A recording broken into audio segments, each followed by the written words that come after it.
Coach, how did you see the chase? This is one of the highest chases in this ground, successful chase. How did you rate it? I think it was a roller coaster ride because we didn't have the best of the, best of the starts. But for the fourth wicket, I think we had a brilliant partnership with Pathum and Charit. Unfortunately, they couldn't finish the game, but they batted extremely well. We saw that there was a lot of dew. The first two matches were decided almost by the toss in a way. Do you think that's good for cricket in I think comparing to the other day, today there was less dew because I can remember the first game, even when we were starting bowling from the ball one, there was dew. But today actually it came later on. But I know it's a factor to discuss. But anyway, now it's 1-1. It's going to be a day game. So I think our boys are pretty much up for it. How would you assess the two knocks? I mean, Srilanka obviously scored the 100, but Srilanka showed good form in the T20s as well. So how would you describe their knocks? Actually, these two batsmen, they were in good form right throughout. I mean, for the last couple of months, they've been scoring consistently, especially Pathum Nissanka, top of the order. He got a double 100 against Afghanistan recently and followed by another 100 today as well. So he has been very consistent, and he's, I think, gradually he's becoming a more mature player. What do you see when the two batsmen like Pathum and Srilanka both play similar brand of cricket, but both last two play strokes? What is the plan actually when they go out to create a partnership? I mean, both batsmen can hit at the same time. How do you see this? Yeah, it's all about assessing the conditions and the situation as well. These two guys, generally they are very calm. So they gathered a lot of information from out as well. So, and very good buddies, both of them.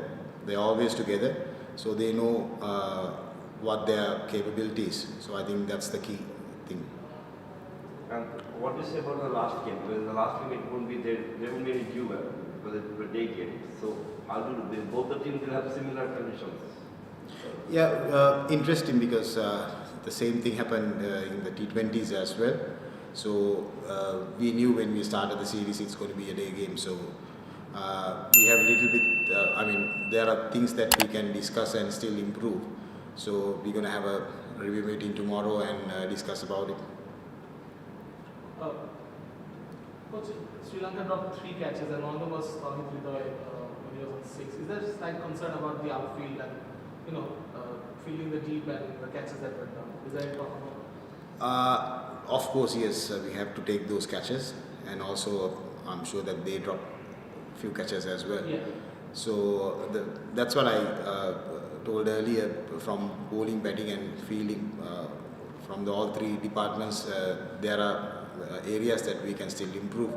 I'm sure that we haven't played a game yet, so most probably they will play better cricket in the third one day. So last one. Sri Lanka obviously, like many teams after they don't make it to the semi-final of the World Cup, they're rebuilding for the next 4 years. And so you think guys like Pathum and Chad, they're the solid guys that we're going to take through with, Kusal also scoring runs sometimes, and then you have Sadira also. I mean, is this the core batting lineup for Sri Lanka going forward? Never know, because we have about good 3 years to go for the next World Cup, 50-over World Cup. But I'm sure selectors have a plan, because if you are planning properly, so then at least for the next World Cup we have about good 4 or 5 players who played at least 100 games. So which was, I think, which didn't happen the last World Cup. So we need experienced players. So as long as they get exposure, so they'll do better. And what does Srilanka bring in this team? Because he knows how to bat. As far as the balance is concerned, when Srilanka comes in, how does that help as far as? Yeah, on and off he might have a bad day or something like that, but unfortunately he's a fighter. He likes to take wickets, and even in the field he try to do something to for the team. Same with him when he's going to bat as well. So he wants to score runs because he wants to become a good all-rounder in the future as well. Do you see that potential in him? Obviously, yes, he has been doing really well in the T20s. Now is the time to do in the 50-over format as well. And do you think that he is he plays more T20s? So when he comes to this 50-over format, what are the changes that you would like to see him as a batsman? As a batsman, I think pretty obviously he has to bat longer because in T20 he can change a game in 4 or 5 balls, but he has to bat long. And I always tell them to finish games.